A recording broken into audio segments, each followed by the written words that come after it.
Hello, dear friends. What a blessing to be with you today. And here we have another chapter from the book Calmness by the Spirit Emmanuel through the mediumship of Francisco Candido Xavier. Good morning, good evening, good afternoon, whichever way you're consuming these teachings. Welcome. Feel free to leave a comment or question. Feel free to contact us either at Kardec Radio or at the Spirit Society of Richmond. We are here to help you.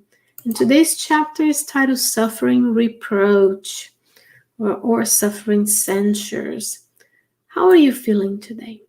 Sometimes we go about our days without touching base on how we feel about ourselves and others and how our actions are impacting the world.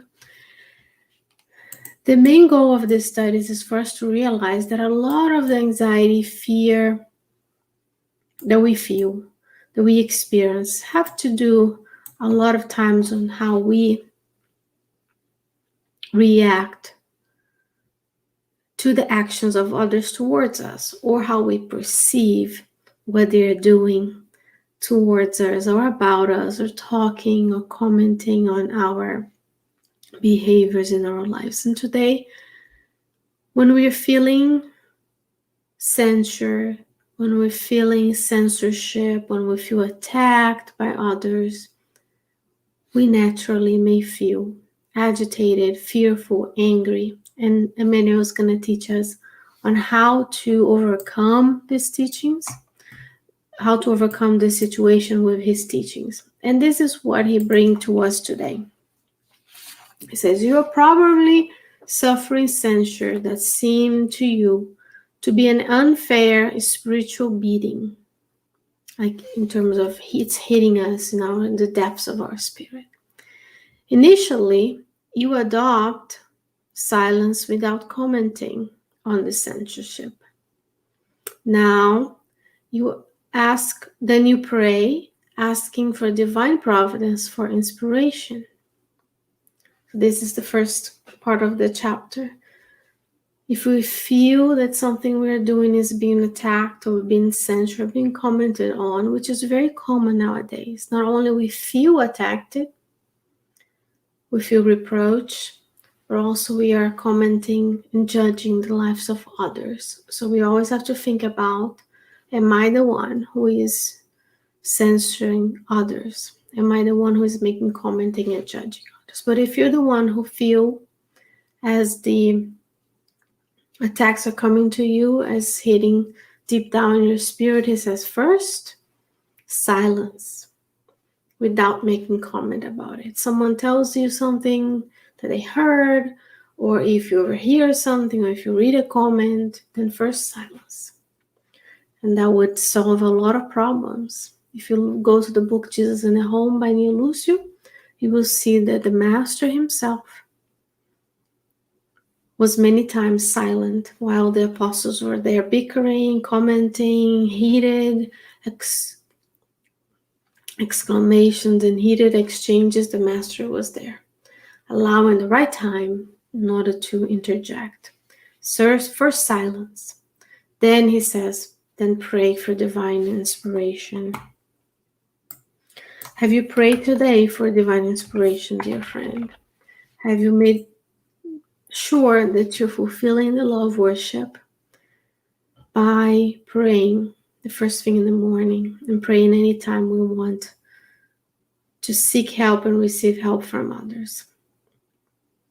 Now comes the reflection part of this chapter. He says, if you are not to blame for the mistakes that have been attributed to you, or the errors have been attributed to you, give no answer and continue with the tasks that life has entrusted to you, excusing any offenses. And he continues and says, if the criticisms suffered have any foundation, seek to analyze your own behavior in reference to the subject. So 2 options. First, recommendation, silence, don't comment on it. Second, pray, asking for inspiration. Then he's saying, okay, are you free of blame for what you've been accused of or what you've been attributed to? Then you give no answer and you continue doing what you're supposed to do. It's about having a clear conscience. Or if you find that there's foundation, there's truth to what is being said, then you analyze your own behavior to what you did. What is he inviting us to do today? Self-reflection and awareness, just as in the question 919 of the Spirit's book. Spirit St. Augustine tells us every night we should make an account of everything that we did as he did when he was in the earth. Take a deep breath in silence. Then prayer. Then self-reflection. He goes one step further for us. Emmanuel will tell us, thank your censors in thought. So send them a thank you note.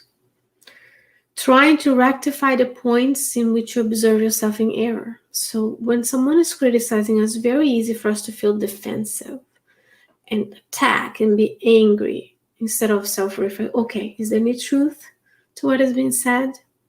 How have I acted? And do I have a clear conscience? And you thank the censors. It's one step we're not condoning that we're going to go out there pointing mistakes on everybody. That's not what I'm saying. But I'm saying if that happens to you, you thank those. Because it allows you to observe where you are, where you want to be. If you may even be something that you're unaware that you're doing on a regular basis that may perhaps caused harm to others. High point. Very, very short message, but very in-depth. He'll say, don't complain about anyone who brings up the truth to you, because they act with exaggeration against the mistakes you may have been guilty of. Life will take care of clarifying them in due time. So it goes back to the clear conscience. If you're not to blame, leave it be. Don't go write and engage in this social media discussions or send them mental darts. We're constantly thinking. Thought is life. Thought has a mental particle. Thought has power. Thought has strength, color. So are we sending the mental darts? We may not be there. We may be acting silence in the outside, but perhaps we are in constant conflict with those who we perceive to be criticizing us. He says, do not defend yourself or accuse anyone in face of the censorship received. What else do you do? What do you do instead of attacking? You silence, you pray, you self-reflect, you thank the folks for pointing it out if you are at fault. And he says, keep working with sincerity, cutting off the attitudes that you disapprove of in yourself. So keep working, keep doing the good. If you're doing the good, there's no reason to feel offended and attacked by the criticism. It's very likely that you will face criticism. All you have to do is look at the works of Chico Xavier and Divaldo Franco and all of the other good-willed persons in the world doing good. Someone is out there criticizing them. Who are we? Even the master was criticized. Who are we not to be criticized in this lifetime? And he pushes a little bit further. The good spirits are so good. Our mentors are so good because they see where can we go. They press us to be better. And then we get to that point, they're like, now go one step further. One step is the step of evolution. It's not a leap. Don't get to the abyss and then you're suddenly on the other side as the pure spirits each and every day. Was I able to keep silence about the attack? Was I able to even pray for that person to bring it up? Was I able to pray for divine inspiration? Am I not censoring? Am I going self-reflection? Then the good spirits are pushing us one step ahead, one step ahead. Last but not least, he says, if you find yourself at the center of blame, for each you feel undeniably responsible, continue to act and serve as much as possible, in the certainty that we are all children of God, and that God will grant you, and of course all the children, resources and open new paths for the peace of conscience to return to your life and enlighten your heart. So silence, prayer for divine inspiration, self-reflection. If we are peace of mind, we let it be. Life will take care of it. If we have erred, we, of course, try and make amends. We don't censor others. We thank those who brought up the shortcoming to us so we can improve. And then we keep working. If you are doing the good, if you're helping others, if your work is in alignment with the divine laws, and I see work as useful, any useful activity in the world, if your work, your family life, your personal abilities and qualities are in alignment with divine laws, there's nothing to fear. So keep working, keep doing the good. Don't feel discouraged. You have a very special mission to fulfill in this universe. And God has willed you to be here and has given you a specific and unique role in the universe. And we want you to stay. We want you to be with us. That's from the book Right Path, chapter 2. It's a different book for a different day, but you can go to the playlist and find it. So you are important, you matter, and we want you to be here. If others are criticizing us, let them be. Allow them and others to leave them to themselves. And if you're the one criticizing, we ask you to reconsider not doing that, because everything that we send out to the universe, we attune with like-minded energies and folks, and then eventually we're going to have to speak and redress the mistakes and expiate the wrongs. And with the grace and goodness of God, we'll be granted many opportunities to do so through love or through pain. So dear friends, thank you so very much for the blessing of being here with you today.